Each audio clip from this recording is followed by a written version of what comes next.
welcome to episode 152. It's a comedy podcast brought to you by me, Lovdev Barpega. What's the name of it? A crazy little thing called Lovdev. Today's episode is swatting a fly in the middle of winter.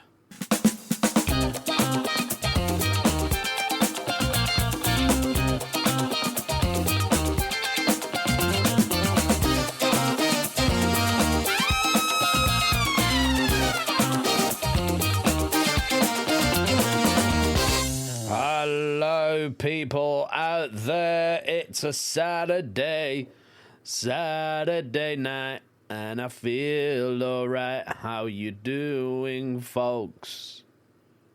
How are you doing out there? I hope life is treating you all well and good. Saturday here, recording this podcast for you on a Monday. Yes, a regular Monday, weekly. I decided to keep this going. There are a couple of reasons why I've decided to keep this podcast going. Ignore that bleep, bleep, bleep, bleep, bleep, bleep. It's just a couple of messages I'm getting on Messenger Facebook. Fortunately, there is no gig for me today. Just not had any in. Not had any in for the beginning of the year. Don't know what's going on. Do have one next week, though, which is going to be a corporate event for the National Health Service. I'm hosting an event for them. It's a multicultural day, so I am looking forward for that. And, should be fun. Saturday, as I said, haven't been up to a lot. Had my mum's birthday on Friday, although it was a couple of days ago. Did do it yesterday. We went out for a meal for an Indian restaurant / pub called the Royal Oak in Handsworth. B21 postcode. It was alright. I enjoyed it. It was okay. The food was okay. It was bog standard. I'd give it a 7 out of 10. I've had better food in better establishments. But the pub itself is clean. Man, clean. My brother told me they had a cleaner in the toilet. He was cleaning the toilet with a toothbrush. I didn't believe him. He told me to go and check. I didn't go and check. Has anyone ever seen someone clean the toilet with a toothbrush? Apparently, my cousin told me that. They don't even leave. They stay in the toilet all day. The manager won't let them leave, man. And this is a pub. This is an establishment. It's not a well, it is a restaurant, but it's not like... It's like a nightclub. You know when you get your people in there, don't you? Who hand you a tissue and spray a bit of perfume on you or aftershave. They're in the toilets in the clubs in the UK. I haven't been clubbing for years, so I don't know if that still happens. I'm guessing it does. Probably does.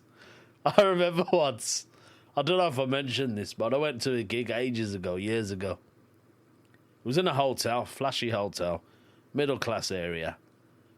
And there was an African guy, he was in the toilet with me, and I thought, oh my God, he's going to ask me for money now, isn't he? I thought he was one of them. Guess what? Turned out he was in the audience. He was the only black man in the audience. He just had a really nice, fancy shirt on. Like, it was really bright. I thought he was one of them cleaners. But yeah, so apparently there's this mysterious cleaner in the Royal Oak pub in Birmingham. If you ever go down there, if this is true, there's any Brummy listeners and they go in that Royal Oak, let me know. Is it true? Next time I go there, right, I might even just do it for content. Might go there and make a little audio clip of me and him talking. Man's cleaning the toothbrush with the toilet, you know. That's hilarious. So, yeah, no gigs this week. But I've had a cold, man. Remember that cold? This cold is getting worse. I've been hearing stuff on the news that in the UK, the hospitals are in a crisis moment because everyone's got flu. They're just coming in with these flu symptoms, man. Is this the return of COVID? Is this a new... Are we going to go back into lockdown? I don't want to go back into lockdown, man. That's just... I can't deal with that again. No. It's like a 5-year anniversary every 5 years. We're going to have a year's lockdown for COVID. Probably. Man, I can't believe it's been 5 years. Can you believe that? COVID was 5 years ago. Absolutely madness, man. I can't believe that. So, anyway, I thought I'd record this podcast while it's, going. And that was it. I was going to tell you that I'm going to continue with my podcast because someone has offered me sponsorship. Yeah, I know, man. I'm just waiting for more confirmation. Hopefully they're going to send me the product and then I can plug it to you guys. And hopefully if you buy it, maybe I'll get more sponsorship. Amazing. I mean, look how small my podcast is, right? I don't get many listeners. I've told you this before. I get probably a handful compared to others. I'll probably get 1%, not even 1% of other trending podcasts out there. There's been a couple of times where I have gone in the top 10, but I've never gone hundreds and thousands of downloads a week. Maybe this will boost it, who knows? But do you know what? Whatever you do in life, don't give up, basically. Just keep doing it. You don't know what's around the corner. So, yeah, this is for you, lot. I hope you enjoy it. I'm sure you do. You wouldn't listen to this podcast for any other reason, would you? Let's be honest. I mean, I ain't gigging tonight, so I might as well record something, eh? I want to do some more stuff. I got a new bit, actually, that I want to do. It's called Confessions. Confessions, let it all out. Secrets so juicy, we'll laugh or we'll shout. Guilty or not, no need to stress. Confess your soul, you'll feel your best. There we have it. That is the intro music of Confessions. Very old school there. I thought that woman who was singing it was going to have an heart attack, I'll be honest. So this confession is obviously being pulled out from the Reddit forums, posted by somebody called Equivalent Art. Their confession is, I can only work 2 hours a day, and I get paid 6 figures for doing practically nothing. What are you doing? Are you literally a drug dealer? That sounds like a drug dealer to me. 2 hours a day, job done. Man, I wish I had that kind of job. Just working for 2 hours and I'm making 6 figures. Mate, I wonder what it is. Let's delve into it. So Equivalent Art is saying, I might be hated for this, but I did go to school for many years and paid my dues. Without going into too much specific details, I go to work around 8:30 in the morning and do 2 hours of work, and then I pretty much either go do my errands, sleep in the car, or watch a movie and leave by 3 o'clock. Since my job requires at least one person doing the work, the other guy that is hired, he comes in late and takes over from 12 till 3. The job is super easy because we went to school for it and our boss is too busy to check on us. As long as the work is done, we are good. To be fair, we manage our job pretty well and we never get any complaints. We pretty much pop in the office here and there just to look busy and then go back to our assigned area. I have so much time in my hand. I also got a part-time job doing the same thing and going in one night out of the week. What is this job that he's doing? My day job is a full-time gig that pays 75k and 18k in benefits. A night part-time job I make is 38k. My wife works part-time as a nurse and she only makes 55k a year. Now he's updated it. Since a lot of people have asked, it's a teaching job. We even set up a cot in one of the back rooms that only we have the keys to. Is this the kind of teaching job they pay? It is in the US, by the way, because it's got the dollar sign up. Wow, a teaching job. You get paid 6 figures just for 2 hours. So what is it they actually do? I don't know what they actually do, but I mean, it had drug dealer written all over it, didn't it? Let's be honest. No one gets paid that much. Is it like a private tuition that he does online or something? Or does he go to an office? I don't know, man. I mean, I'm trying to read some of the comments, but there's not a lot on there to tell me more specific stuff about his job. One person has put, I work in food service and retail for over 15 years. In 21, I got my first office job. I realised that office jobs for competent people are just 10% actual work. 77% of it is being able in case of a fire, and 3% is putting the fire out. When I changed positions, I worried it would be obvious how little I actually did my replacement, while fully capable has shown to be much slower at the job. Enjoy your free time. As long as the job is getting done, you're doing exactly what they pay you to do. Do you know what? I have a confession myself. So when I was doing this job, funny enough, I was talking about COVID. It was around COVID time. And I used to do this job, right? I was getting paid silly money and I wasn't doing a lot. So I'm going to tell you now, because COVID is finished, kind of. I used to go out and I used to work for the government, right? So this is a government job, employed via an agency. Basically, what I had to do was go to people's houses with COVID packs. This is when COVID first started. And I'd give it to the family, say it's a family of 4. I'd give them the pack. They had to swab themselves and then give it back to me. And then all I had to do was ask them a load of questions on a computer. Like, it was stuff like, have you left the house in the last 24 hours? And if they say yes, then I have to tick the next question. So where did you go? Did you meet any age groups? It was stuff like that. Did you go shopping? How long was you out for? It was kind of a survey, to be honest. I think they wanted to know if people did have COVID, how far did they travel and how fast did it spread? I was doing that job. I was getting silly money for it, I'll be honest, man. Oh my God, the amount of money I was making on that. I was doing 9 to 7, and when I first started, I had like 4 visits a day, which ain't bad.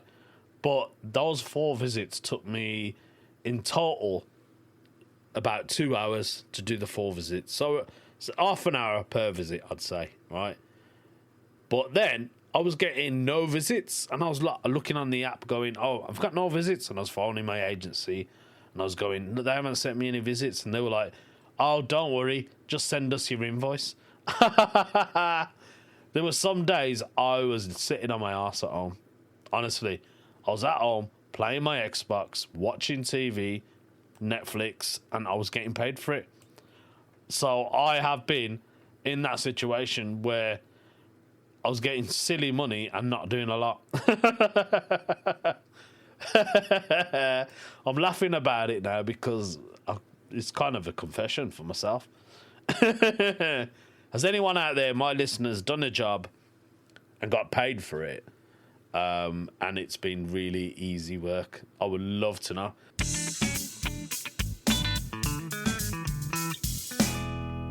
Oh, you know what? I absolutely hate shopping. I had to go shopping this morning. I brought some clothes, right? In the Boxing Day. Do you remember I told you Boxing Day sale?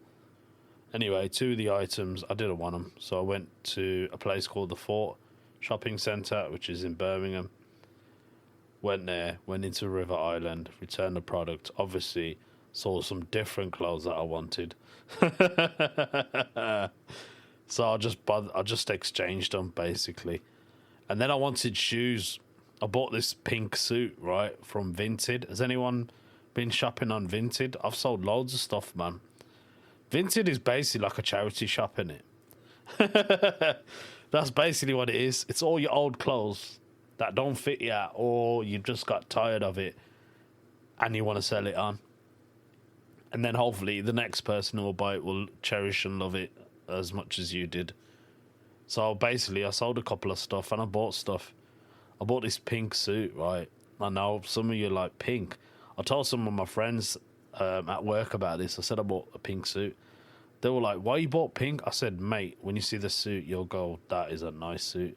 To be fair, it's a beautiful suit. I paid £10 for it, and I can't wait to wear it. So if you're a comedian and you see me in that pink suit, you know I only paid £10 for that suit.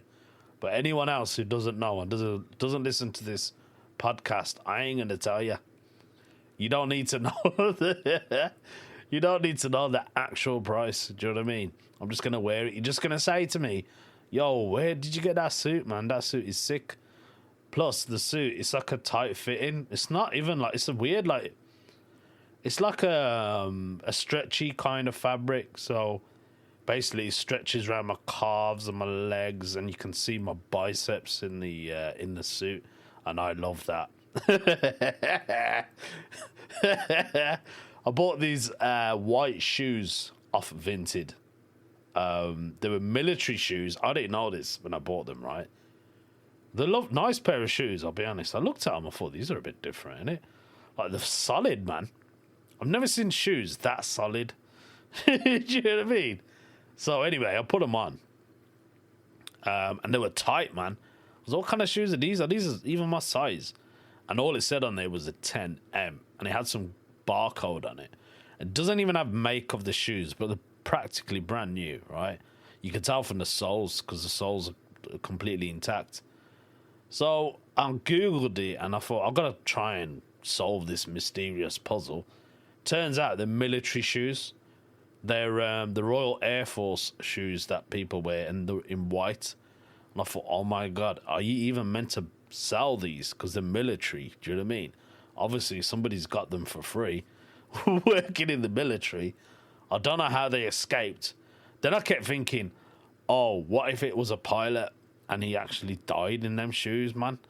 Do you know what I mean? Like, they don't look like they've been worn, so I don't know, but they were tight, man. I thought, no, I've got to put these back on the internet. I didn't pay a lot for them, right?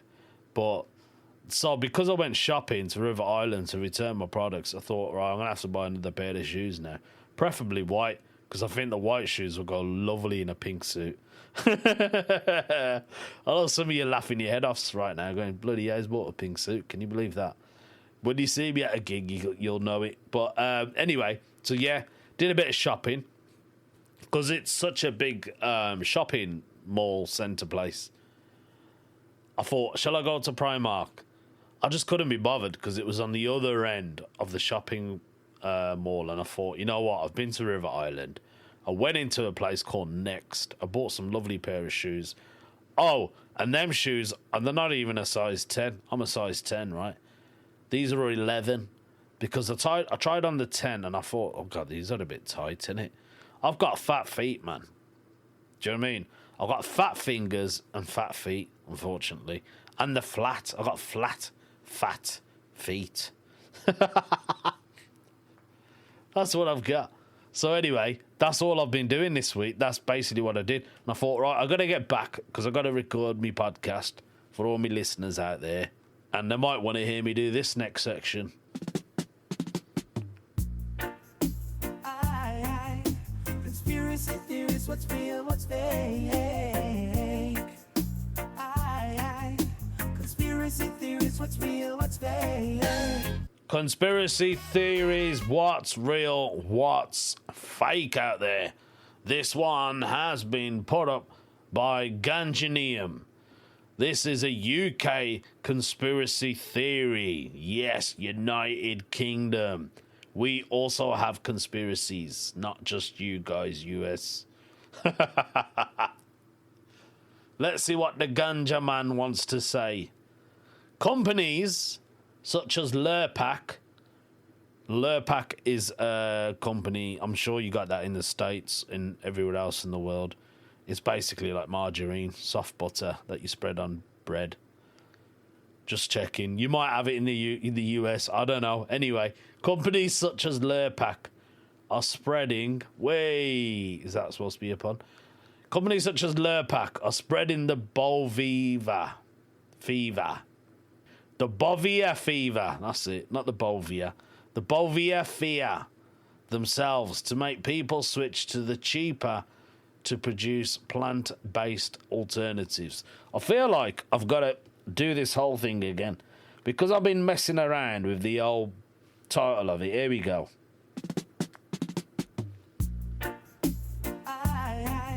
Rewind. Companies such as Lurpak are spreading the Bovia fear themselves to make people switch to cheaper produced plant-based alternatives. This is his conspiracy.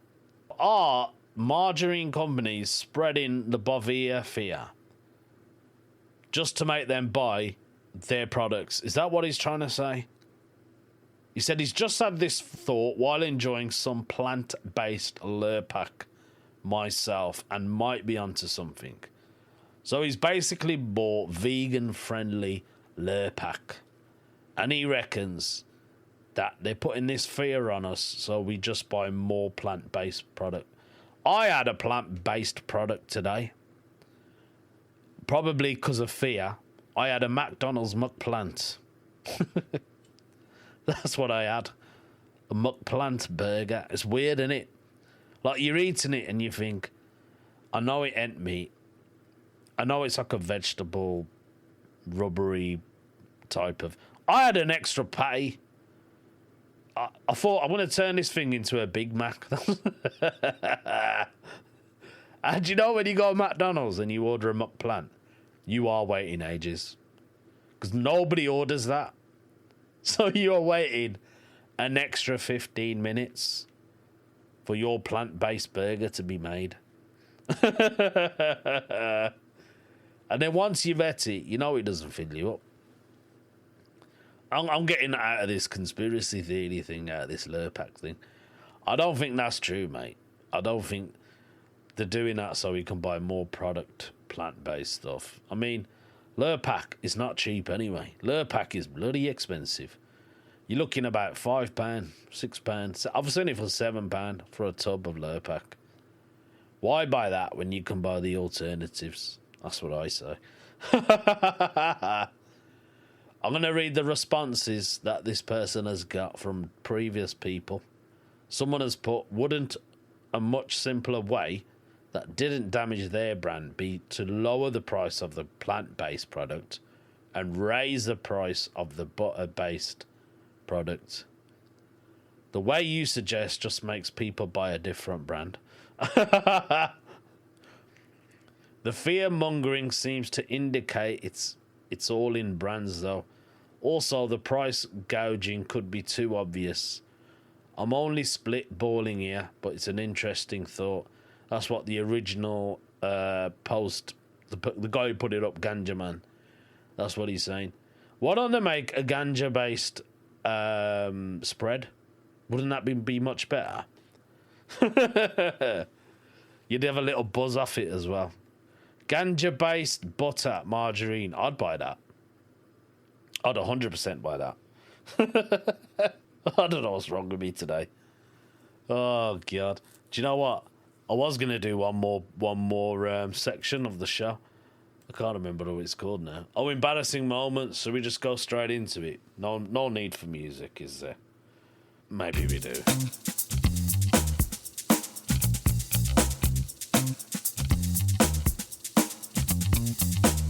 There we go. That was the music for embarrassing moments.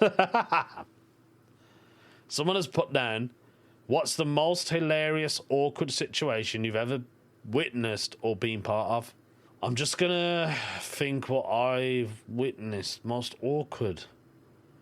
I've got one. I think I've mentioned it. I apologise if I've mentioned this. Years ago, I'm going back to an old job of mine. Years and years and years and years ago. I did security for a service station. And this truck pulled up with football fans, right? But these football fans were all naked. All they had on was a pair of underpants with a leaf attached to it, right? And they called me on the security on the remote control, not on the remote, on the the walkie-talkie.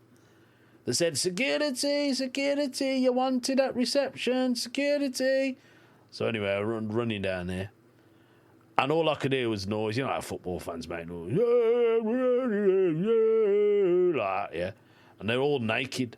And all I could see was like leaves covering their private parts. That was a very awkward and embarrassing moment for me. I mean, I don't know what to do, basically. I don't know what to do. Anyway, let's see what this presence of absence, I should have mentioned their name, presence of absence. Let's see what their awkward situation was. They said, "I'll start. One time, I accidentally waved at someone who wasn't waving at me." To make it worse, I tried to play it cool and pretend I was swatting a fly.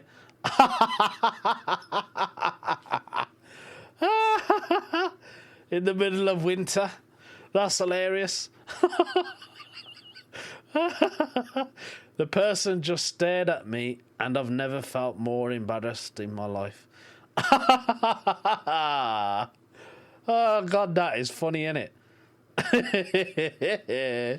I like that. He pretended he was swatting a fly. Swatting a fly in the middle of winter. Brilliant. I might even just call that podcast this title. That's the title of this podcast. You already know because you've heard it from the beginning. But it's now called Swatting a Fly in the Middle of Winter.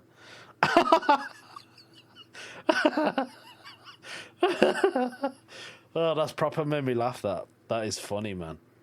Oh, God. I'm going to read one more person's and see what they say. This is their embarrassing moments. Fantastic voyage. While at the first window of the McDonald's drive-thru, oh, here we go, I noticed the employee was sitting down. So my buddy and I were both quick to say, "Wish we could just sit down and get paid for it." Proceed to the second window just to see that the sitting employee is in a wheelchair.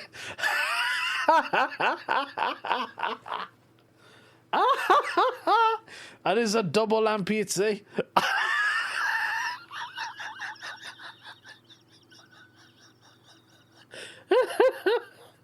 Oh my God, that is so funny. Oh, I'm going to hell. And so are you lot for laughing as long. That's funny, isn't it? I wish we could sit on our job. And he's in a frigging wheelchair, man. Oh, God. That is terrible. That is terrible. Oh, my God. That is so funny, isn't it? I love that. God, this has been a good one. I haven't laughed like that in a long time on my podcast. Oh, God. That was funny. Embarrassing moments. Brilliant. Okay. Let's end the podcast. I've got a story for you all. It is the weird news story.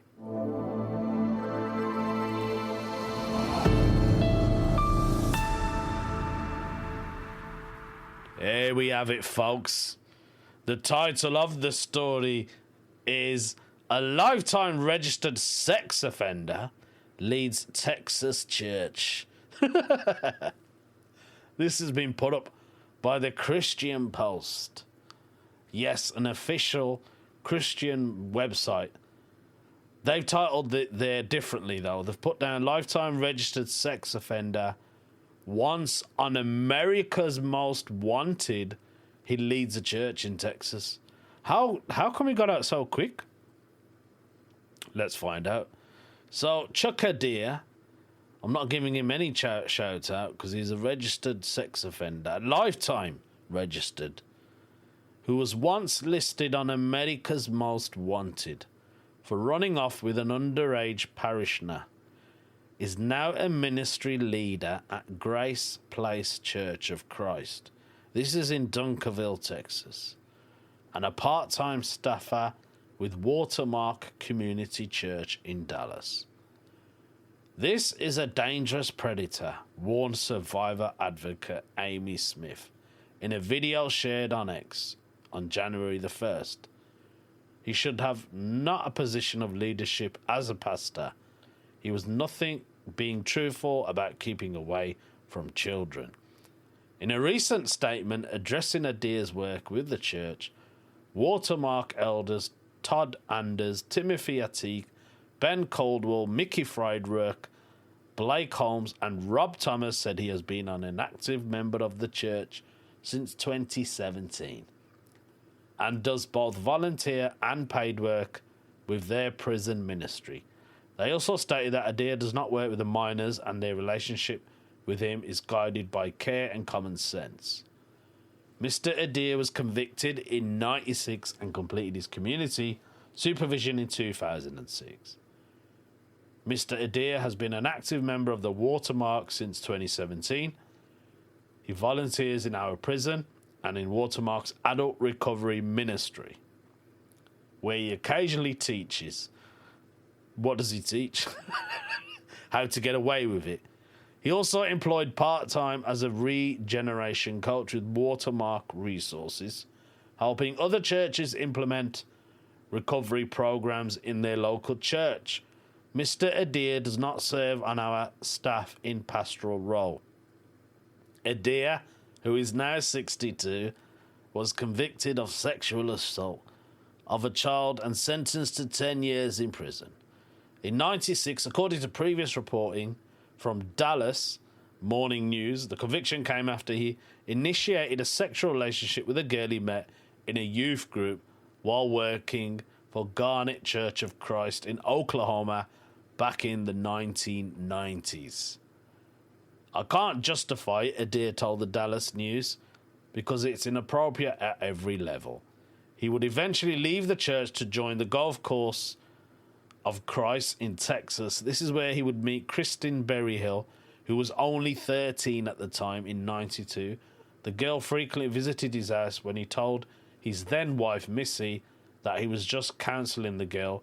Berryhill's parents questioned the nature of his relationship with their daughter in 93, and then when she turned 15 in 94, Adir admitted that others began to notice that he and the younger teenager were just a little bit too close. To avoid getting fired, Adir resigned from the golf course in 94. He begged for forgiveness and planned to stop seeing the underage teenager, who eventually began sleeping with each other. So he's convicted, mate. 100% convicted. He then absconded with this 15-year-old and was issued on America's Most Wanted. He got arrested after 11 days on the run in a Las Vegas motel. After his conviction in 96, Adir went on to marry his victim in 98. When she turned 18, he was in prison. He was 38. The marriage only lasted for 2 years. He claimed relationship with Adir was consensual and divorced in 2000. Adir did not immediately respond to questions from the Christian Post about his current involvement in the ministry, but a long-time member of the golf course declined sharing her name publicly, said that it's difficult to say whether or not he should or should not be in the ministry. Who knows what happened in prison, the church said. The shock and the sadness in congregation, the aftermath of the scandal. Pointing of others to Christ's redemptive work in his life. Watermark is aware of Mr. Adir's status as an offender, but the completion of his required community supervision / parole has no legal restriction preventing him from visiting camps. Mr. Adir's past has disqualified him from ministering to minors, but it has not disqualified him from the grace of God or participation in the body of Christ through adults, including recovery and prison ministers. That is today's weird news story. It wasn't the best, but oh well. That bloody squat fly thing's making me laugh, though. As I was reading it, I'll just kept thinking about that. Anyway, that is today's episode. I hope you enjoyed it. Hopefully, next week, you might just hear a sponsorship. Way.